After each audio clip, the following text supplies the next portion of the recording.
ফাদাৰে 50 টাকাটা লাগছিলে দিবি না?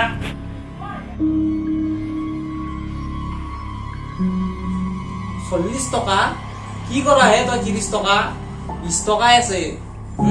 10 টকা লৈ যা, 5 টকা খাই 5 টকা ঘূৰি দিবি। নালাগে দে।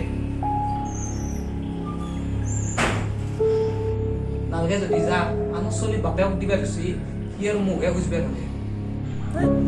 বুঢ়াৰ চনে ইমান চিপুৰে বুঢ়া 50 টকা সুধিলো, তাকো 10 টকা এটা দিলে, তাৰে আকৌ 5 টকা খাই কিনে বোলে 5 টকা ঘূৰি দিবা লাগে।